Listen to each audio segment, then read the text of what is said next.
तो हेलो बच्चों, स्वागत है देवरिया कोचिंग क्लासेस में आप सभी का। मैं अर्चिता तिवारी आप लोगों के लिए लेके आई हूँ बायोलॉजी क्लास 12th का सेट थर्ड, जो कि आपके सामने है।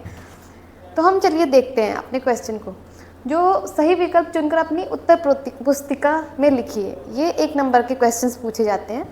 तो हमारा पहला क्वेश्चन है, लघु बीजाणुधान के किस परत की कोशिका द्विकेंद्रीय होती है। लघु बीजाणुधान के किस परत की कोशिका द्विकेंद्रीय होती है। तो हम सभी जानते हैं कि जो डबल लेयर, जो टैपिटम होता है वो द्विकेंद्रीय होता है, वो डबल लेयर से घिरा होता है। तो इसमें 4 ऑप्शंस दिए हैं, बाह्य त्वचा, अंतःस्थीसियम, मध्य परत और टैपिटम। बाह्य त्वचा बाहरी त्वचा को कहते हैं। अंतःस्थीसियम जो होता है वो बीच की त्वचा, मतलब जो बाहरी त्वचा के थोड़े से अंदर की जो त्वचा होती है वो अंतःस्थीसियम होती है, और मध्य परत बीच की परत होती है। और जो टैपिटम होती है वो डबल लेयर से द्विकेंद्रीय सेल्स से घिरी होती है। तो हमारा राइट आंसर होगा टैपिटम। तो हम अपने नेक्स्ट क्वेश्चन की ओर चलते हैं। हमारा अगला क्वेश्चन है, लक्षणों की वंशागति संबंधी मेंडल के परिणामों की पुनः खोज की थी। लक्षणों की वंशागति संबंधी मेंडल ने परिणामों की पुनः खोज किसने की थी। तो हमारा ऑप्शंस दिया है, डी ब्रिज, कॉरेंस ने, वॉन सेरमॉक ने, या उपरोक्त सभी। तो हम सभी जानते हैं कि जो मेंडल की वंशागति में संबंधी में मेंडल ने किस लक्षणों में किसने खोज की थी। मेंडल की वंशागति में मेंडल से परिणामों के संबंधित किसने खोज की थी। तो हम कह सकते हैं कि इसमें कई सारे वैज्ञानिक ने खोज किया था। डी ब्रिज ने भी किया था, कॉरेंस ने भी किया था, और वॉन सेरमॉक ने भी किया था। तो ये हमारे राइट आंसर हो गए। हमारा नेक्स्ट क्वेश्चन है,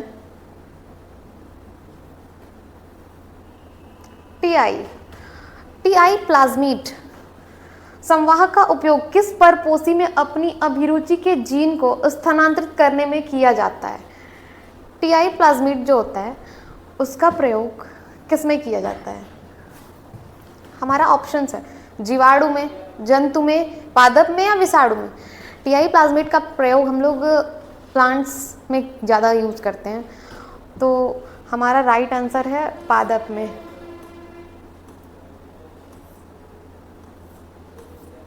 ये है हमारा राइट आंसर। हमारा अगला क्वेश्चन है, निम्न में से कौन सा एक स्वभोजिता का उदाहरण है। तो हमारे पास 4 ऑप्शंस दिए हैं, अधिपादप एपीफाइट्स, लाइकेन, कवक मूल माइकोराइजी, एंड उपरोक्त सभी। तो जो अधिपादप होता है, एपीफाइट्स होता है, वो स्वभोजिता का उदाहरण होता है। तो हम कह सकते हैं कि ये हमारा राइट आंसर है। ओके, सो हम लोग अपने नेक्स्ट क्वेश्चन की ओर चलते हैं।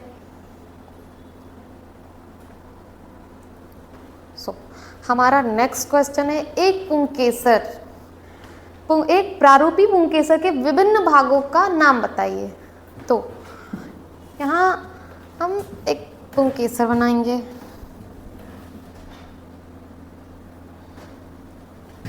जैसा कि एक प्लांट है,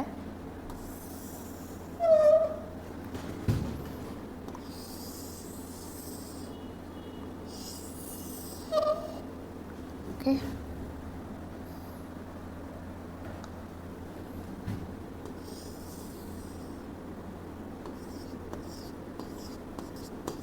ये हमारा एक कोई प्लांट है, पुंकेसर प्लांट।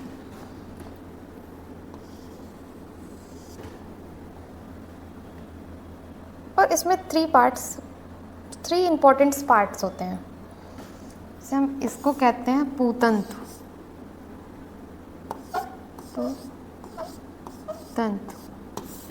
तो कनेक्टिव,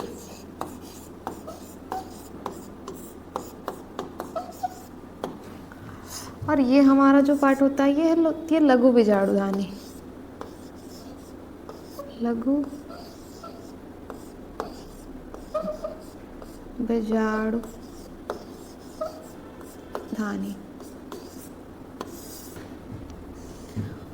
और ये लेयर जो होता है वो होता है संयोजी।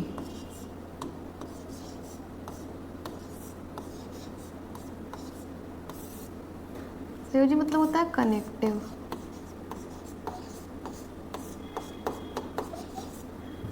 और ये जो लेयर होता है इसको हम कहते हैं परागकोश।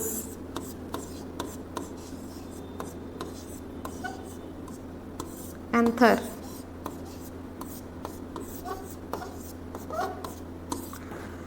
तो इसमें 3 इंपॉर्टेंट पार्ट्स होते हैं, संयोजी, पूतंत्र एंड परागकोश।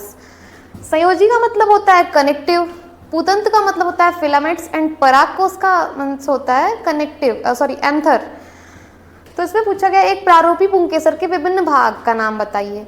तो हो गया, एक पुंकेसर के 3 भाग होते हैं, पूतंत्र होता है, संयोजी होता है, परागकोश होता है। तो हमारा नेक्स्ट क्वेश्चन है, लीडिंग कोशिकाओं द्वारा संश्लेषित एवं स्रावित हार्मोन का नाम बताइए। लीडिंग कोशिका कौन सी होती है? जो मेल होते हैं, जो मेल टेस्टीज होती है उसमें लीडिंग कोशिका टेस्टोस्टेरोन स्रावित होती है। तो यहाँ जो लीडिंग कोशिका होती है वो मेल के टेस्टीज में टेस्टोस्टेरोन को स्रावित करती है। तो हमारा आंसर है। तो चलिए हम अपने नेक्स्ट क्वेश्चन की ओर चलते हैं, जो है युग्म विकल्पी क्या है। हम सभी जानते हैं कि युग्म विकल्पी एक एलील्स होता है जो जीन को के 2 रूपों को प्रदर्शित करता है।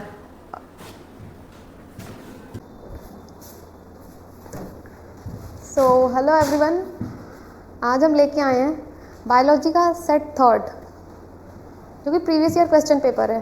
तो चलिए हम देखते हैं अपने क्वेश्चन की तरफ। एक प्रतिरक्षी अणु का नामांकित चित्र बनाइए। तो हम देख रहे हैं कि यहाँ पे एक चित्र दिया है, जो कि हम देख सकते हैं कि ये हल्की श्रृंखला होती है और ये जो नीचे वाली श्रृंखला होती है वो लघु श्रृंखला होती है, जो कि इसमें सारे पार्ट्स जो होते हैं, सारे मटेरियल्स जो होते हैं वो इसमें स्टोर होते हैं। तो जो प्रोटीन होता है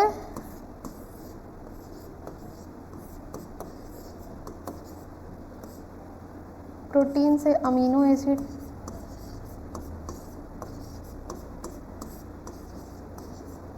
अमीनो अम्ल बनता है।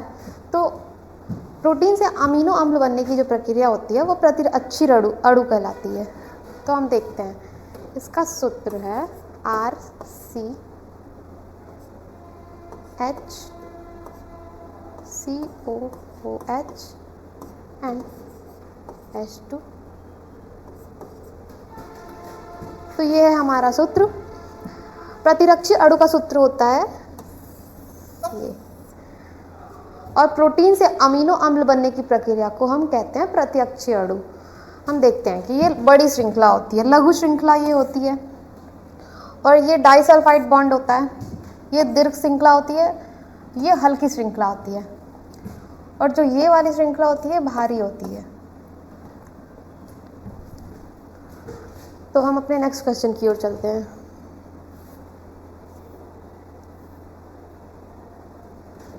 तो हमारा नेक्स्ट क्वेश्चन है कि आयु पिरामिड क्या है। आयु पिरामिड क्या है और एक बढ़ती हुई मानव समष्टि के आयु पिरामिड का आरेखीय चित्र बनाइए। तो हम कह सकते हैं कि किसी समष्टि की उपस्थित जीवों के विभिन्न आयु वर्गों के सदस्यों की जो रेखागणितीय रूप से प्रदर्शित करते हैं, जो रेखागणितीय रूप से प्रदर्शित किया जाता है, तो जो संरचना हमें प्राप्त होती है, जो संरचना हमें मिलती है, वो आयु पिरामिड कहलाती है। जैसे कि हम देख सकते हैं, जब समष्टि के लिए आयु वितरण किसी दिए गए आयु का समूह मतलब ग्रुप प्रतिशत व्यष्टियों को आलेखित किया जाता है, तो वो आयु पिरामिड कहलाता है। हम देख सकते हैं कि ये बढ़ती समष्टि है, ये स्थिर समष्टि है और ये घटती समष्टि है। जैसा कि हम ये भी कह सकते हैं, समष्टि मतलब सामुदाय जो होता है, जब बढ़ता समुदाय होता है, सामुदायिकता होती है, तो उसको हम आयु पिरामिड कहते हैं। तो ये बढ़ती समष्टि है, ये हमारी घटती समष्टि है, और ये स्थिर समष्टि है, ये घटती समष्टि है। तो हम अपने नेक्स्ट क्वेश्चन की ओर चलते हैं।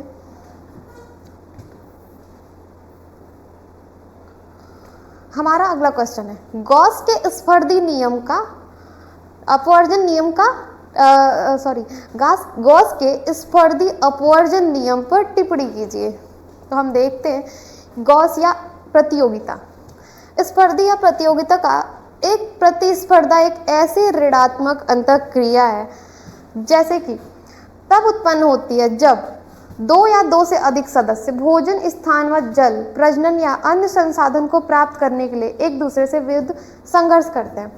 जब कोई इंसान एक दूसरे से दो या दो से अधिक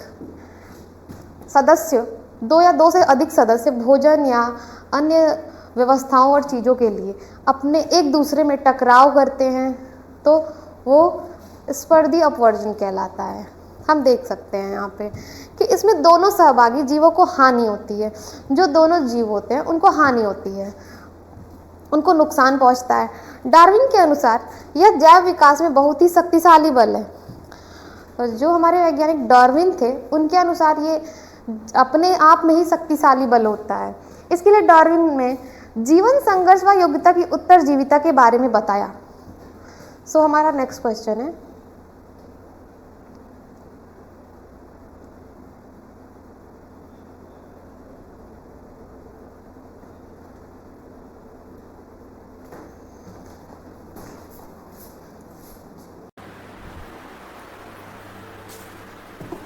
तो हम देखते हैं अपने अगले क्वेश्चन को, जो है चौथे का क। कृत्रिम संकरण की विधि एवं महत्व का संक्षेप में वर्णन कीजिए। कृत्रिम संकरण, इसमें आते हैं विपुंसक, इमोस्कुलेशन। इमोस्कुलेशन क्या होता है? विपुंसक या बंध्यावरण में पादपों के द्विलिंगी पुष्प के परागकोश को इस प्रस्फुटन से पूर्व उनकी कलिका स्थिति में ही चिमटी से निकाला जाता है। जो दो लिंगी पादप पुष्प होते हैं उनके परागकोश जो होते हैं उसके प्रस्फुटन जो होते हैं उसके पूर्व उनके जो कलिका होती है, कलिका की स्थिति में उनको चिमटी से निकाला जाता है एवं इस पुष्प का मादा जनक रूप में चयन किया जाता है। इसका जो निर्माण होता है वो मादा जनन रूप में इसका चयन होता है। थैलीकरण, बैगिंग, इसे बैगिंग या बोरा वस्त्राकरण भी कहते हैं। सभी जानते हैं कि हम बैगिंग को बोरा वस्त्राकरण भी कहते हैं। जैसा कि इसमें दिया है, इस प्रक्रिया में विपंसित, इमोस्कुलेटेड एवं सामान्य दोनों प्रकार के पुष्पों की पॉलीथीन, बटर पेपर आदि का थैलियों से ढककर दिया जाता है। इस प्रक्रिया में क्या होता है ना कि सामान्य दोनों प्रकार के फ्लावर जो होते हैं उसमें पॉलीथीन या बटर पेपर आदि का थैलियों से ढककर दिया जाता है। जैसा कि ताकि अवांछित या परागकण के द्वारा द्वारा होने वाले परागकण को रोका जा सके।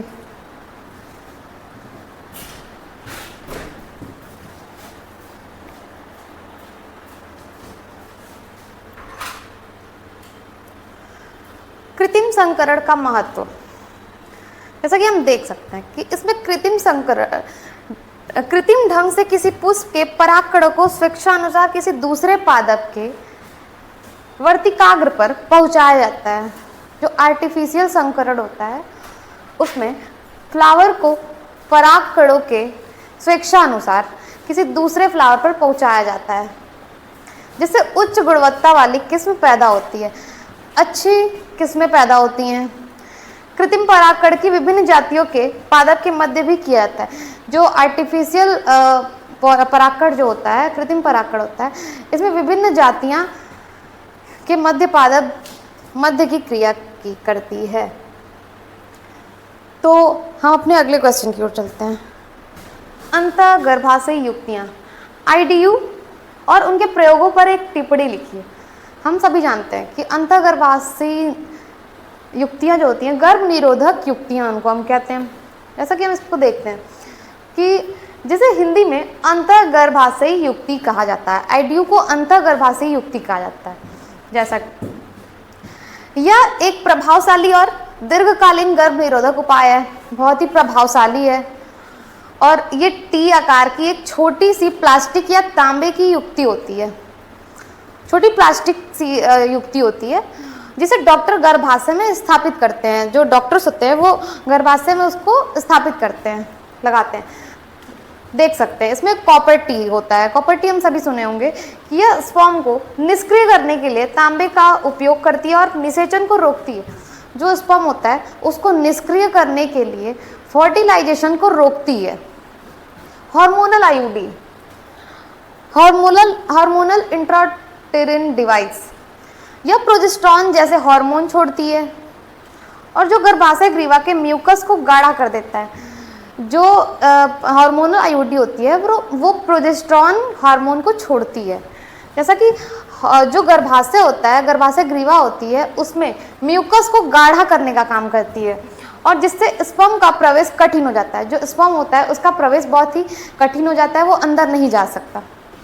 प्रयोग और लाभ, लंबे समय तक सुरक्षा, एक बार लगाने के बाद 5 से 10 वर्षों तक गर्भधारण से बचाव कर सकते हैं। जो हार्मोनल आईयूडी होती है, कॉपर टी होती है, उसको एक बार लगाने के बाद 5 से 10 वर्ष तक गर्भाशय से हम लोग बचाव कर सकते हैं। जैसा कि हम कह सकते हैं कि कम देखरेख की आवश्यकता होती है, इसमें ज़्यादा देखरेख नहीं करना होता है, कम देखरेख में भी ये सेफ होता है। इसे लगाने के बाद विशेष देखरेख की ज़रूरत नहीं होती। प्रतिवर्ती, रिवर्सिबल, जब चाहे इसे हटाकर पुनः गर्भधारण किया जा सकता है। जब मन चाहे इसे हटाकर पुनः गर्भधारण किया जा सकता है। सुरक्षित व किफ़ायती, यह बहुत ही सेफ, गर्भ निरोधक की तुलना में अधिक सुरक्षित और आर्थिक रूप से किफ़ायती होती है। यह बहुत ही सुरक्षित होती है, सेफ होती है, इसमें सेफ प्रेगनेंसी हो सकती है।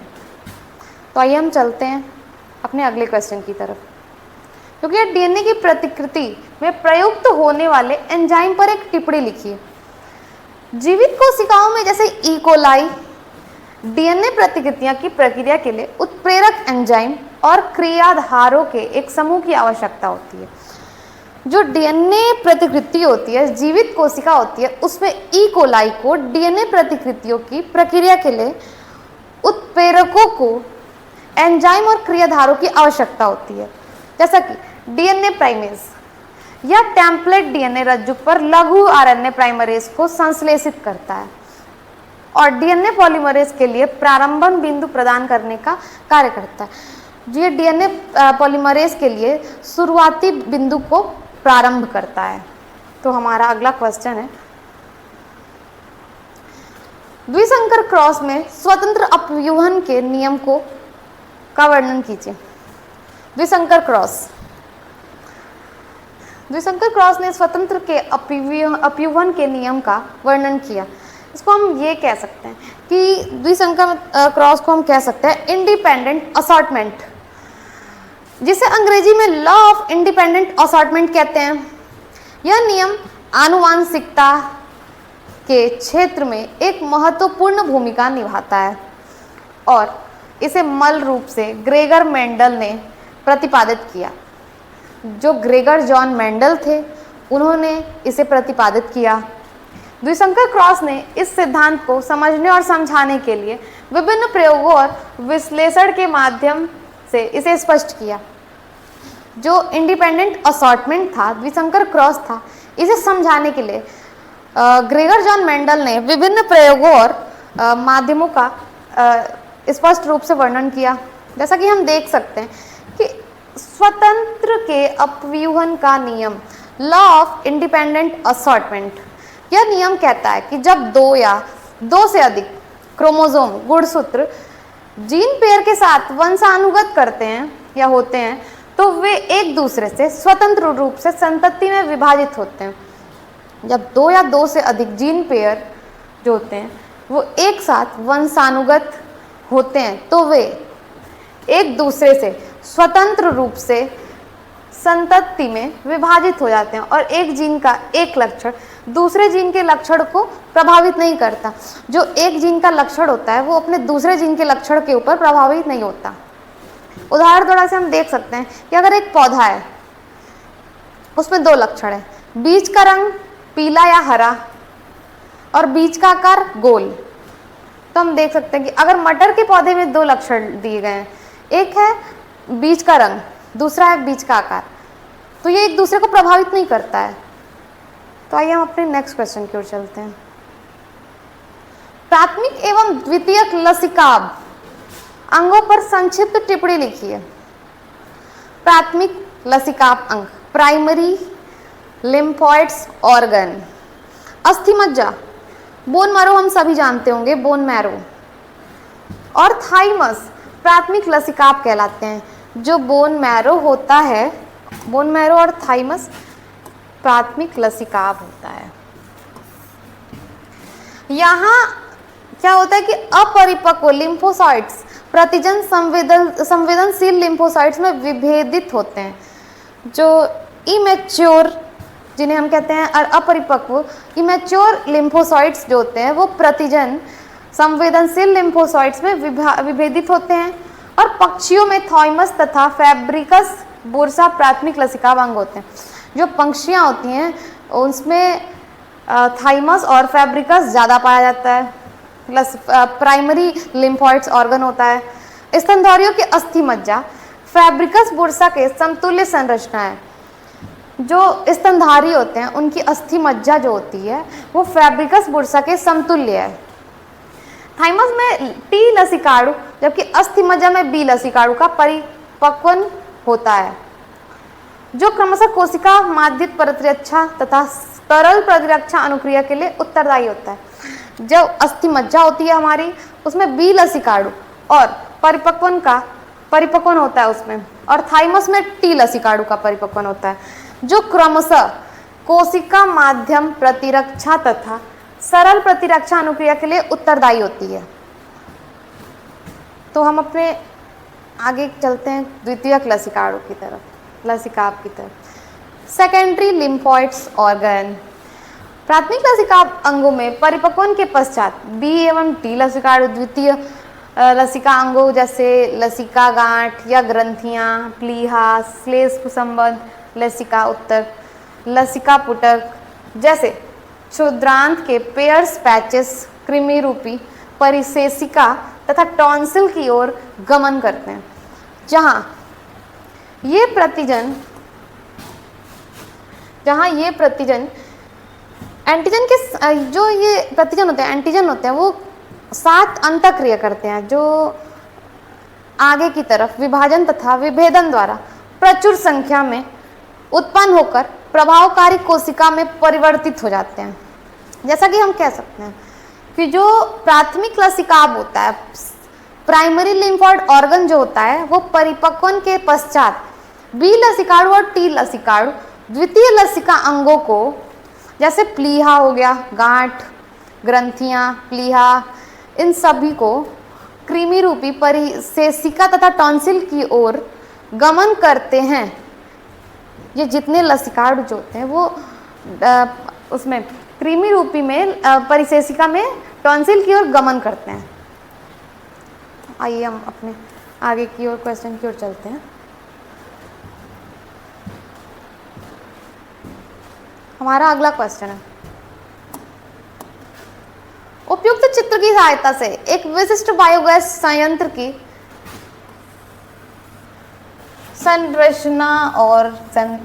संरचना का वर्णन कीजिए। बायोगैस हम सभी जानते हैं कि क्या होता है। जैव गैस या बायोगैस को हम जैव गैस भी कह सकते हैं। तो आइए हम देखते हैं। इनलेट या कदर्म मिश्र टैंक, किसी टैंक में गोबर को जल के साथ मिलाकर पाइप के द्वारा डाइजेस्टर में भेजा जाता है, तो वो क्या कहलाता है?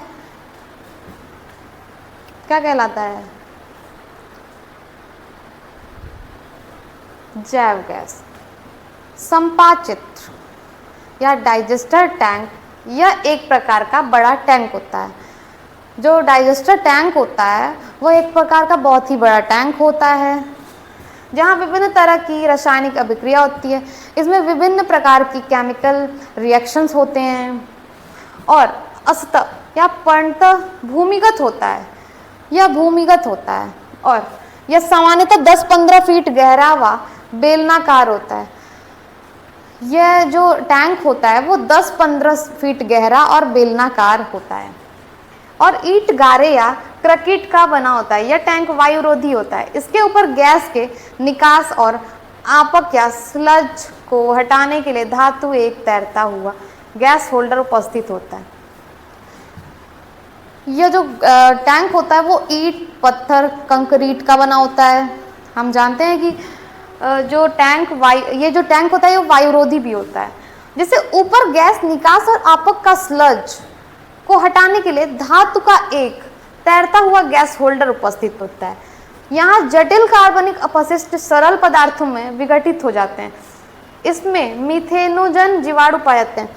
जो टैंक होता है ना उसमें मीथेनोजन जीवाणु पाए जाते हैं जो सूक्ष्म जीव पाचन के क्रियाधारी घटकों को सेल्यूलोज पर कार्य करते हैं और मीथेन गैस बनाते हैं।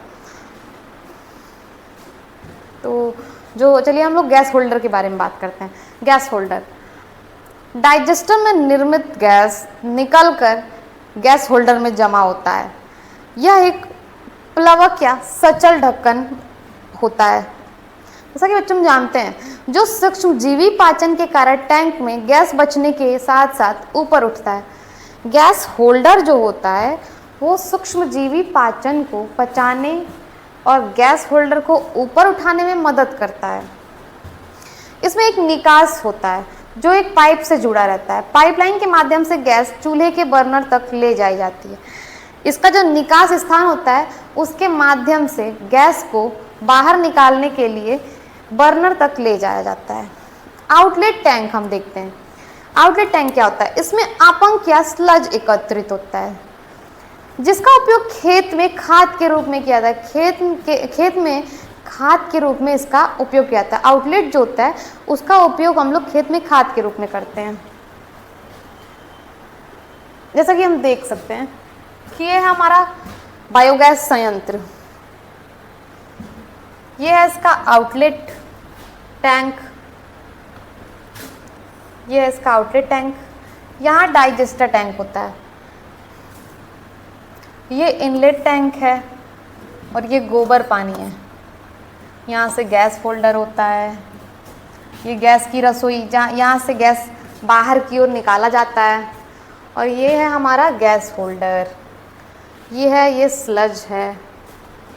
तो हम देख सकते हैं कि ये जो पाइप ये बाहर की ओर निकला गया है इससे हम गैस को बाहर की ओर निकालते हैं। तो हम चलते हैं अपने अगले क्वेश्चन की तरफ जो है 6। निम्न पर संक्षिप्त टिप्पणी लिखिए। ये क्वेश्चंस 4 नंबर्स के आते हैं। तो हम सभी जानते हैं कि टीकाकरण क्या होता है। टीकाकरण टीके को शरीर में प्रवेश कराने की क्रिया को टीकाकरण कहते हैं। जब हम लोग टीके मतलब जो इंजेक्शंस लगवाते हैं शरीर में प्रवेश करते हैं तो उसे हम लोग टीकाकरण कहते हैं।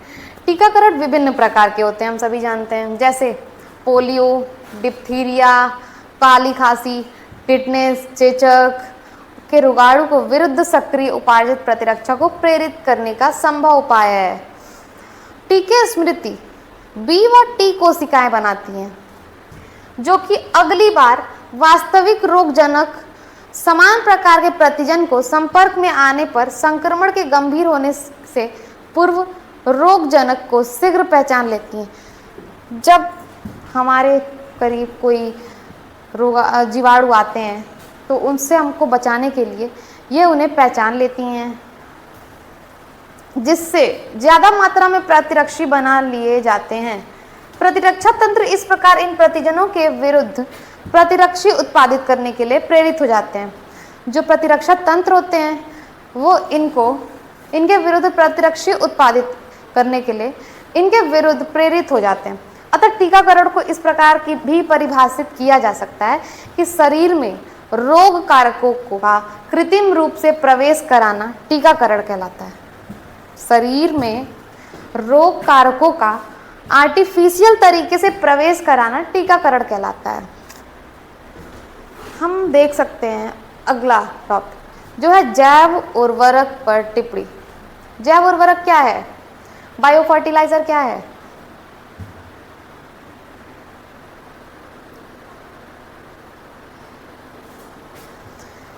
ऐसे प्राकृतिक उर्वरक होते हैं जो बायो फर्टिलाइजर होते हैं वो ऐसे प्राकृतिक उर्वरक होते हैं जो सूक्ष्म जीवों के माध्यम से मिट्टी की उर्वरता को बनाए रखते हैं। जैसा कि हम ये भी कह सकते हैं कि ये हमारी मिट्टी को उपजाऊ बनाते हैं। ये सूक्ष्मजीव पौधे की वृद्धि में सहायक तत्वों को जैसे नाइट्रोजन, फास्फोरस आदि को उपलब्ध कराने में सहायता करता है। जैव उर्वरक रासायनिक उर्वरक का पर्यावरणीय और टिकाऊ विकल्प माना जाता है। जो जैव उर्वरक होता है वो नाइट्रोजन और फास्फोरस को आदि को उपलब्ध कराने में सहायता करता है, मदद करता है। और जैव उर्वरक रासायनिक उर्वरक का पर्यावरणीय और टिकाऊ विकल्प माना जाता है। जो बायो फर्टिलाइजर होता है वह पर्यावरणीय और टिकाऊ विकल्प होता है हमारा। तो हम अपने अगले क्वेश्चन की ओर चलते हैं। चिकित्सा में पुनर्योगज डीएनए तकनीक के अनुप्रयोगों का वर्णन कीजिए। चिकित्सा में पुनर्योगज डीएनए के अनुप्रयोग। इंसुलिन का उत्पादन। पहले इंसुलिन जानवर, सूअर, गाय से प्राप्त होता था जिससे एलर्जी हो सकती थी। पुनर्योगज डीएनए तकनीकी द्वारा मानव इंसुलिन को इकोलाई बैक्टीरिया में उत्पन्न किया जाता है। इसे जेनोटाइपिक या ह्यूमिलिन कहा जाता है। जो पहले इंसुलिन्स जो होते थे वो जानवरों के, सूअर या गाय जो होते थे उनसे प्राप्त किया जाता था और जिससे एलर्जी हो जाती थी हमारे शरीर को। अब क्या होता है कि जो पुनर्योगज डीएनए तकनीकी द्वारा मानव इंसुलिन को इकोलाई बैक्टीरिया में उत्पन्न किया जाता है, जैसे जेनोटाइपिक या ह्यूमिलिन कहा जाता है। जिससे टीकों का निर्माण कैसे हुआ? पुनर्योगज डीएनए तकनीकी का उपयोग करके हेपेटाइटिस बी, एचपीवी जैसे रोगों के लिए डीएनए आधारित टीके बनाए। ये अधिक सुरक्षित, शुद्ध और प्रभावी थे। डीएनए तकनीकी से हेपेटाइटिस बी, एचपीवी जैसे टीके बनाए जो ज़्यादा सुरक्षित थे और शुद्ध और प्रभावी थे। जीन थेरेपी को बदलकर सही जीन प्रविष्टि कर आनुवंशिक रोगों जैसे सीवर्स कॉम्बाइंड इम्यूनोडिफिशियंसी का उपचार किया जाता है। भविष्य में थैलेसीमिया, सिस्टिक फाइब्रोसिस जैसे रोगों का भी स्थायी इलाज संभव है।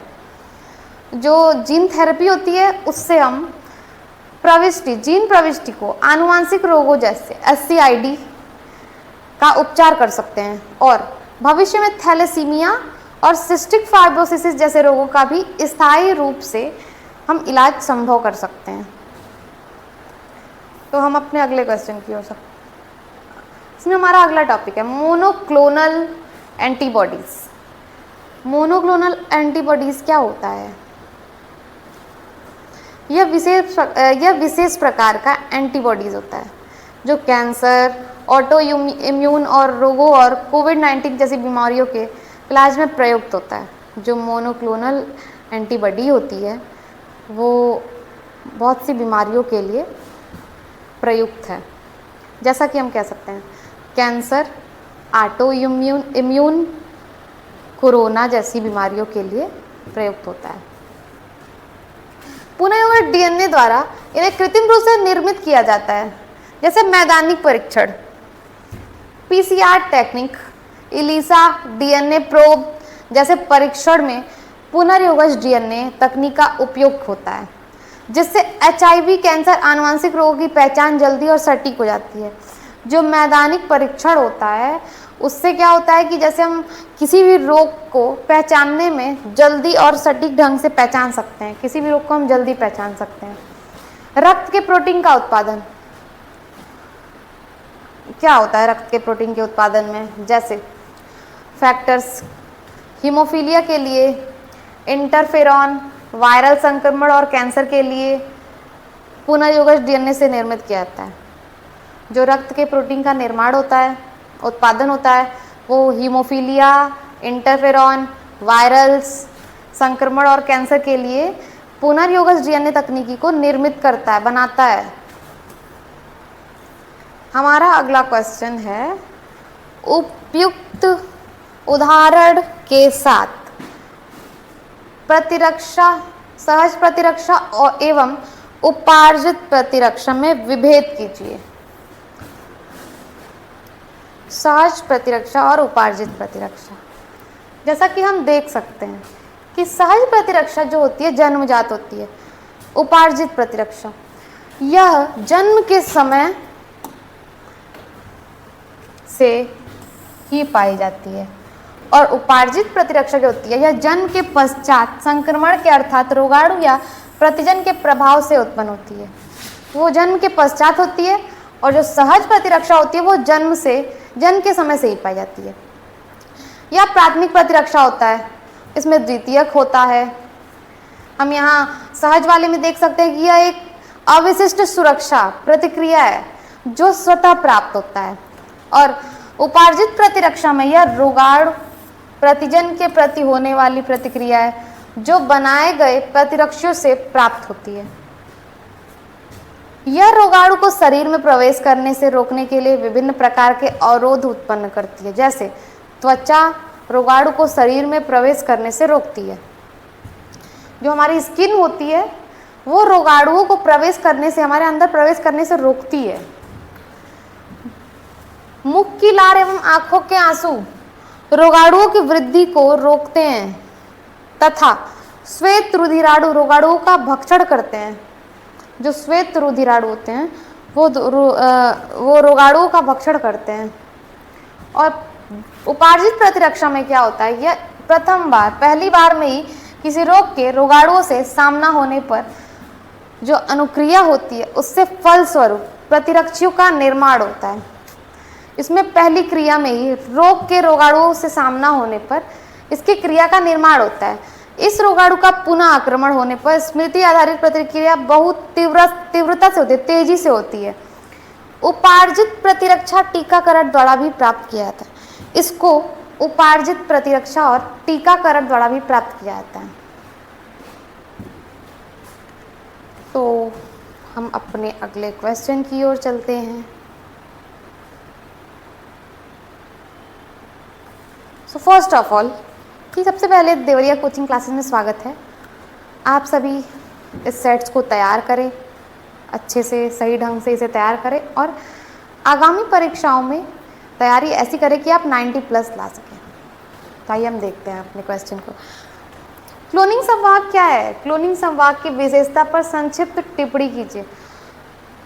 जैसा कि ये क्वेश्चन हमने देखा था कि सेट सेकंड में भी ये क्वेश्चंस पूछे गए थे, तो ये रिपीटेड क्वेश्चंस हैं। तो ये हम देख सकते हैं कि क्लोनिंग संवाहक क्या है। पुनर्युगज डीएनए तकनीकी में वांछित जीन को प्रतिलिपियों के निर्माण एवं उसकी अभिव्यक्ति हेतु इसे पोषक कोशिका में प्रवेश कराया जाता है, तो जिसके लिए ये अन्य किसी वाहक डीएनए अणु से जोड़कर पुनर्युगज डीएनए अणु का निर्माण करती है, तो वो होता है क्लोनिंग संवाहक। जिस डीएनए अणु को वांछित जीन को जोड़ते हैं, जो डीएनए मॉलिक्यूल्स होते हैं वो वांछित जीन को जोड़ते हैं और उसे क्लोनिंग संवाहक कहते हैं। तो इस क्वेश्चंस में मैं ज़्यादा टाइम नहीं लूँगी क्योंकि ये रिपीटेड क्वेश्चंस है। तो ये सेट 2 में ज़्यादा पूरे डिफिनीशंस एंड लॉन्ग्स टाइप में बताए हमने। तो हम अपने अगले क्वेश्चन की ओर चलते हैं, जो है 6 का ग। पारजीनी जंतु क्या है? पारजीनी जंतु से होने वाले लाभों का संक्षेप में वर्णन कीजिए।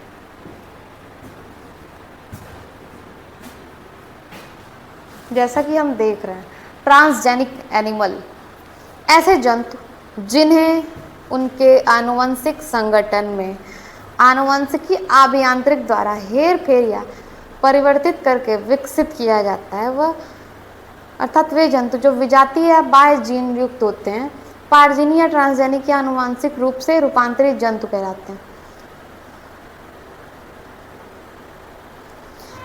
ऐसे जंतु जिससे आनुवंशिकी संगठन के द्वारा हेर फेर या परिवर्तन किया जाता है, वह जंतु पारजीनी जंतु कहलाते हैं। इसके लाभ,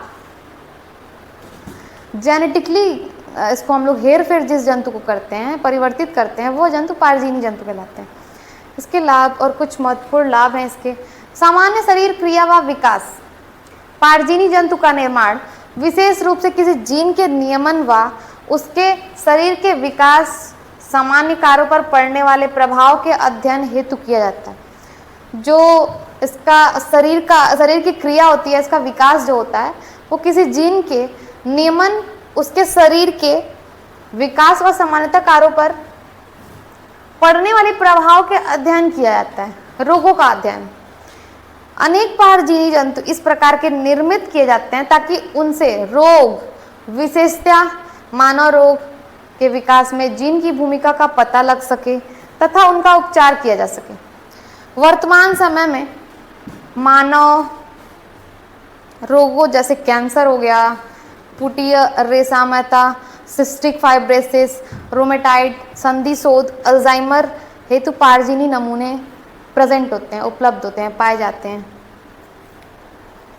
तो जो इसका अध्ययन जो हुआ था, वो पारजीनी जो जंतु था इसके प्रकार निर्मित हुआ था कि जो उनसे विशेषतः मानव रोग जो होते हैं उसके विकास में जीन की भूमिका का पता लग सके, जो जीन थी उसकी भूमिका का पता लग सके।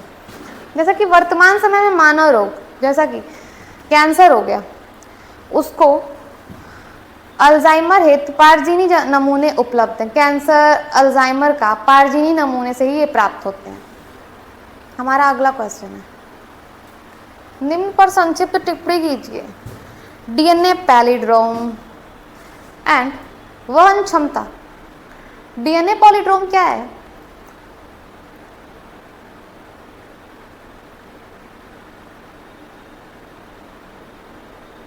डीएनए पॉलीड्रोम क्या है? वो एक दिशा में या विपरीत दिशा में, दोनों दिशा में समान होते हैं, सेम दिखते हैं। उदाहरण के लिए डीएनए पैलिड्रोमिक अनुक्रम हो सकता है जैसा कि 5GAATTC, 3CTTAAG5। ये है इसका उदाहरण।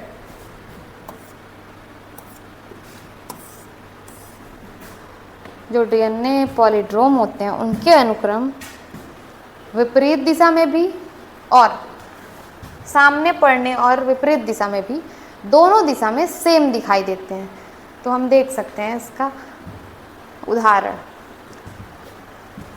मान लीजिए GAATTC, इधर से ये समान है। अगर हम इन्हें इधर से लिख दें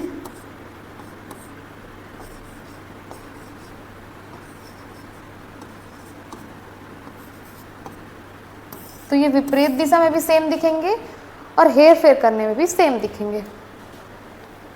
वहन क्षमता। किसी क्षेत्र, पर्यावरणीय संसाधन का वह अधिकतम स्तर होता है जिस तक वह बिना क्षति पहुंचे जीवों, मानव जनसंख्या को संसाधन, भोजन, ऊर्जा आदि प्रदान कर सकता है। यह क्षमता पर्यावरणीय स्थिरता के लिए अत्यंत महत्वपूर्ण है। किसी भी क्षेत्र में पर्यावरणीय संसाधन का वह अधिकतम स्रोत है, वह अधिकतम स्तर है जहाँ तक भोजन, पानी पहुँच सके, जीवों या विशेषकर मानव जनसंख्या को संसाधन, अनेक संसाधन मिल सके, वह होती है वहन क्षमता। जैसे कि पानी, भोजन, ऊर्जा आदि प्रदान हो सके, मिल सके, वह क्षमता पर्यावरणीय स्थिरता का अत्यंत महत्वपूर्ण भाग होता है, जिसको हम कहते हैं वहन क्षमता। हम अपने अगले क्वेश्चन की ओर चलते हैं। मादा प्राइमेट में आतर्व चक्र या मेंस्ट्रुअल साइकिल के पुटकीय एवं स्रावी प्रावस्था में हार्मोन की भूमिका का वर्णन कीजिए। हार्मोन्स। रजोधर्म या मानसिक चक्र हम सभी जानते हैं। मेंस्ट्रुअल साइकिल क्या होता है?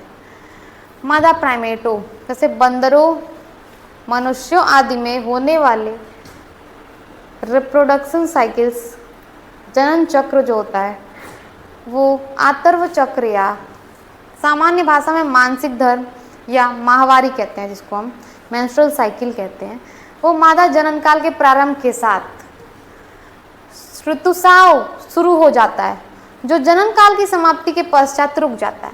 और आतर्व चक्र जो होता है वो मादा में जनन काल में यौवनारंभ अर्थात 12-13 वर्ष की आयु से प्रारंभ होकर 45-50 वर्ष की आयु तक जारी रहता है। जो मेंस्ट्रुअल साइकिल होता है वो 12 से 14 वर्ष की आयु में शुरू होता है, हम सभी जानते हैं। और ये जब ये इसका ख़त्म होने का जो समय होता है ये 45 से 50 वर्ष की उम्र होती है इसकी। इस काल में क्या होता है कि इस काल में प्रतिमा अंडाशय से एक अंडे का निर्माण होता है, अंडे का उत्सर्जन होता है। अंडोत्सर्ग की क्रिया दोनों अंडाशयों में बारी बारी से होती है। जो अंडोत्सर्ग की जो क्रिया होती है वो दोनों अंडों में बारी बारी से होती है। निषेचन ना होने की स्थिति में गर्भाशय की आंतरिक भित्ति एवं अंडाशय में चक्रीय परिवर्तन होते हैं। इस चक्र को मेंस्ट्रुअल साइकिल या आतर्व चक्र कहते हैं। सामान्य रूप से यह चक्र औसतन 28 से 29 दिन में पूरा होता है। तत्पश्चात रुधिर का स्राव शुरू हो जाता है। इसे ऋतुस्राव या मासिक चक्र या आतर्व चक्र भी कहते हैं। यह सामान्यतः रुधिर स्राव प्राय 3 से 5 दिन होता है। जो मेंस्ट्रुअल साइकिल होता है, मेंस्ट्रुअल डेज होते हैं, वो 3 से 5 दिन तक रहते हैं।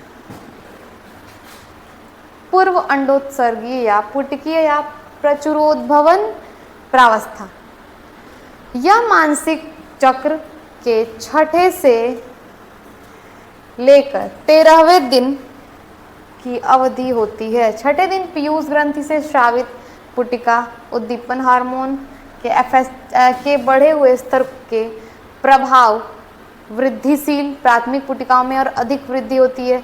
इनमें एस्ट्रोजन तथा इनहिबिन हार्मोन का स्राव होता है। जो प्री ओव्यूलेशनरी फॉलिक्यूलर होते हैं उसमें एस्ट्रोजन्स और इनहिबिन हार्मोन का स्रावण होता है। इसलिए इस प्रावस्था को पुटिकीय प्रावस्था कहते हैं। पुटिकीय प्रावस्था मतलब कि फॉलिक्यूलर फेज पुटिकीय प्रावस्था। सेक्रेटरी फेज स्रावी प्रावस्था, यह मानसिक चक्र अंतिम अवधि होती है, लास्ट की अवधि होती है, जो 15 से 28वें दिन की अवधि होती है। इसमें LH के प्रभाव के कारण फटी हुई ग्राफियन पुटिका पीत पिंड या कार्पस ल्यूटियम बन जाता है। इस चक्र में क्या होता है ना कि जो ये 15 से 28 दिन तक होती है, ठीक है।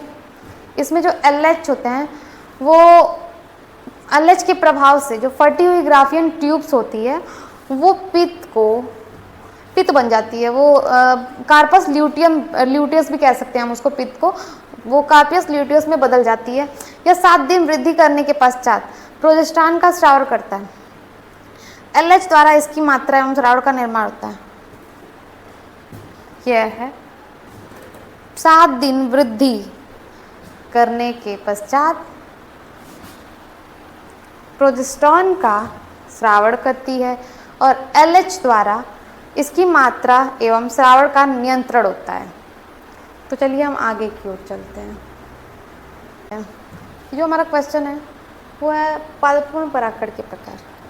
पुष्पी पादपों में परागकण 2 प्रकार के होते हैं, एक सेल्फ पॉलिनेशन, एक क्रॉस पॉलिनेशन। एक पर परागण होता है और एक स्वपरागण होता है। स्तन ग्रंथि हम देख रहे हैं। जो स्तन ग्रंथि होती है वो नर एवं मादा दोनों के वक्ष भाग में सामने की ओर 2 उभरे हुए वर्णयुक्त निपल्स उपस्थित होते हैं, जो मेल और फीमेल दोनों में प्रेजेंट होते हैं। वो उभरे हुए पार्ट्स होते हैं जिन्हें हम निपल्स कहते हैं। प्रत्येक निपल्स के चारों ओर का क्षेत्र वर्णयुक्त होता है। इसे स्तन परिवेश या एरियोल्स कहते हैं।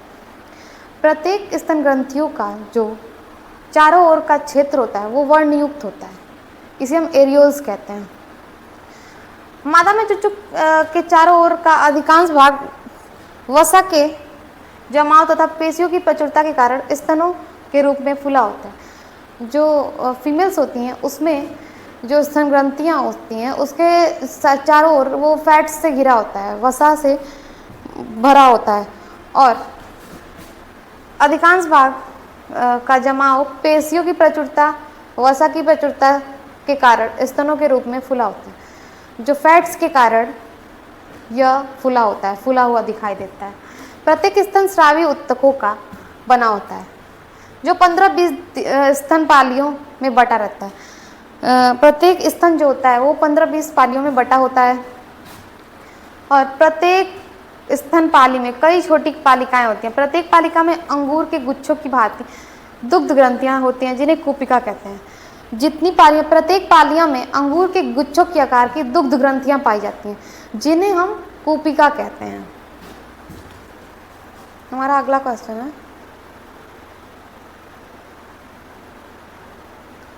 असीम केंद्रीय में अनुलेखन की क्रियाविधि का संक्षिप्त वर्णन कीजिए। अनुलेखन क्या है? वह जैविक प्रक्रिया जिसमें डीएनए से आरएनए का निर्माण होता है। जैसे बैक्टीरिया में यह प्रक्रिया सरल और तीव्र गति से होती है क्योंकि इनका डीएनए न्यूक्लियस में बंद नहीं होता, इसके लिए इसमें एक ही आरएनए पॉलीमरेज एंजाइम कार्य करता है।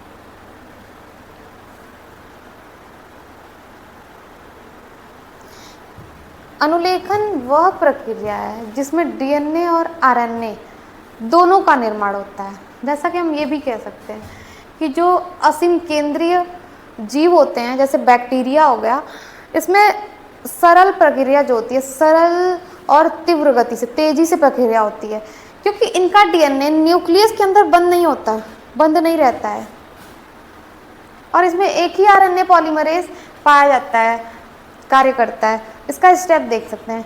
इसमें इनिशिएशन होता है, प्रारंभ। आरएनए पॉलीमरेज एंजाइम डीएनए के प्रमोटर क्षेत्र से जुड़ा रहता है। यह क्षेत्र जीन की शुरुआत को दर्शाता है। इसका जो प्रारंभ होता है वह आरएनए पॉलीमरेज एंजाइम जो होता है वो डीएनए के प्रमोटर जो क्षेत्र होता है, प्रमोटर क्षेत्र से जुड़ा रहता है, जिससे जीन की शुरुआत होती है। Sigma factor, sigma factor RNA polymerase को सही स्थान पर लाने में मदद करता है। इलोंगेशन, विस्तार। आरएनए पॉलीमरेज डीएनए के टेम्पलेट रज्जु को पढ़ते हुए एमआरएनए का निर्माण करता है, और nucleotides AUGC, adenine, uracil, guanine and cytosine एक के बाद एक जुड़ते हैं, जिससे डीएनए के अनुसार कॉम्प्लीमेंट्री आरएनए स्ट्रैंड बनता है। जो AUGC होता है उससे जुड़ने के बाद डीएनए के कॉम्प्लीमेंट्री स्ट्रैंड का निर्माण होता है, आरएनए स्ट्रैंड बनता है। डीएनए के अनुसार कॉम्प्लीमेंट्री आरएनए स्ट्रैंड का निर्माण होता है, आरएनए स्ट्रैंड बनता है। जो थाइमीन के स्थान पर यूरेसिल आता है, जिस जो आरएनए होता है, आरएनए के बेस पेयर्स में, डीएनए के बेस पेयर्स में यूरेसिल नहीं होता है, आरएनए में यूरेसिल प्रेजेंट होता है। समापन, टर्मिनेशन। आरएनए पॉलीमरेज एक विशेष टर्मिनेटर अनुक्रम तक पहुंचता है, आरएनए स्ट्रैंड बनाता है, और आरएनए पॉलीमरेज डीएनए से अलग हो जाता है, मतलब दूर हो जाता है, और आरएनए अणु रिलीज हो जाता है। या एमआरएनए हो सकता है, या प्रोटीन बनता है, या टीआरएनए या आरएनए, कुछ भी इससे बन सकता है।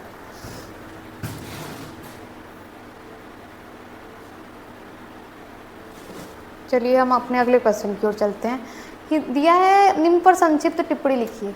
आनुवांशिक कूट, जीवन की उत्पत्ति संबंधी एसल मिलर का प्रयोग। आनुवांशिक कूट वह प्रणाली है जिसके माध्यम से डीएनए, आरएनए, आनुवांशिक जानकारी प्रोटीन संश्लेषण के लिए निर्देश प्रदान करती है। यह एक न्यूक्लियोटाइड्स ATUGC के ट्रिपलेट्स के रूप में होता है, जिन्हें कोडॉन कहा जाता है। प्रत्येक कोडॉन किसी विशिष्ट अमीनो एसिड के लिए कोड करता है। ये ट्रिपलेट कोडॉन होता है, 3 कोड्स इसमें होते हैं जो किसी अमीनो एसिड्स के लिए कोड करता है। उदाहरण के लिए हम देख सकते हैं कोडॉन, जैसे एडिनिन, यूरेसिल, ग्वानिन हमेशा मेथियोनिन के लिए कोड करता है, और यह आरंभन कोडॉन भी इसको कहते हैं, इस टाइम स्टार्ट कोडॉन भी कहते हैं। जो AUG होता है उसे हम स्टार्ट कोडॉन भी कहते हैं। जैसा कि codon UAA, UAG, UGA stop codon होते हैं। हम देखते हैं SL मीलर का प्रयोग। SL मीलर और उनके मार्गदर्शक हेरोल्ड यूरे ने 1953 के ऐतिहासिक प्रयोग किए, जो जीवन की उत्पत्ति से संबंधित वैज्ञानिक अनुसंधान में मील का पत्थर माना जाता है, जिसे जीवन की उत्पत्ति में संबंधित वैज्ञानिक अनुसंधान में से मील का पत्थर कहा जाता है। यह प्रयोग सिद्ध करने के लिए किया गया था कि पृथ्वी के प्रारंभिक वायुमंडल परिस्थितियों में साधारण अकार्बनिक और जैविक अणु जैसे अमीनो एसिड बन सकते हैं, जो जीवन की नींव होते हैं। इससे जैविक अणु बन सकते हैं, अकार्बनिक यौगिक बन सकते हैं, जो जीवन की नींव होते हैं। हमारा अगला क्वेश्चन है, समष्टि वृद्धि के विभिन्न मॉडल का संक्षिप्त विवरण दीजिए। समष्टि वृद्धि के विभिन्न मॉडल। शास्त्रीय वृद्धि मॉडल, क्लासिकल ग्रोथ मॉडल।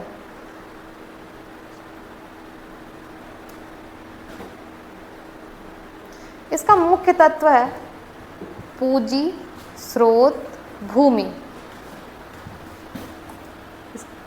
मुख्य विचार, सीमित संसाधन के कारण दीर्घकाल में आर्थिक वृद्धि स्थिरता हो जाती है, लाभ की दर जो होती है वो गिरती है और अंततः स्टेशनरी स्टेट आ जाता है। हेरोल्ड डोमर मॉडल ने मुख्य विचार दिए। निवेश की वृद्धि का मुख्य घटक है ये। पूंजी उत्पादन अनुपात और बचत दर वृद्धि को प्रभावित करते हैं। जो पूंजी उत्पादन होते हैं वो बचत दर वृद्धि को उत्पादित करते हैं। अस्थिर और असंतुलित वृद्धि का खतरा रहता है इसमें। सोलो वृद्धि मॉडल, इसका मुख्य विचार है तकनीकी प्रगति दीर्घकालीन वृद्धि का मुख्य स्रोत है ये। जैसा कि डायमिनाइजिंग रिटर्न टू कैपिटल के कारण अकेले पूंजी से स्थायी वृद्धि संभव होती है। स्थिर अवस्था की अवधारणा होती है इसमें। और एंडोजेनेसिस वृद्धि मॉडल हम देखते हैं। इसमें क्या होता है कि तकनीकी प्रगति जो होती है वो आंतरिक रूप से उत्पन्न होती है। इसमें तकनीकी प्रगति जो होती है वो आंतरिक रूप से उत्पन्न होती है। जैसा कि अनुसंधान एवं विकास, मानव पूंजी, नवाचार। सरकार की नीति और शिक्षा स्वास्थ्य पर खर्च भी वृद्धि को प्रभावित कर सकते हैं। विकास को दीर्घकाल तक बनाए रखा जा सकता है, इस विकास को लंबे टाइम तक बनाए रखा जा सकता है।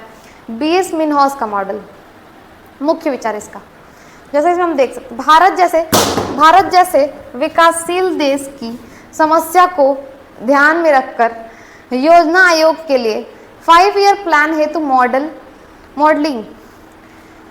यह विकासशील देश की समस्याओं को ध्यान में रखते हुए यह 5 ईयर प्लान के मॉडलिंग को बनाते हैं।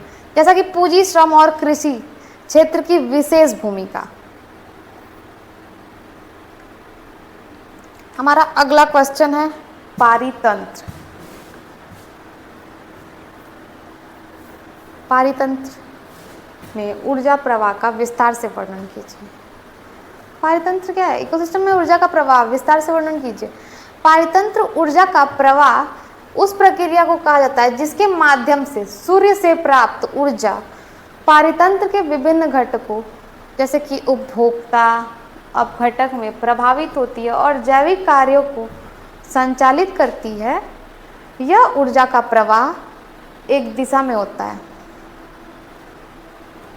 जैसे इसका उपयोग पारितंत्र के सभी जीवधारियों के लिए आवश्यक है। ऊर्जा का स्रोत हम सभी के लिए आवश्यक है। जो सूर्य की किरण होती है वो हमारे लिए बहुत ही आवश्यक होती है।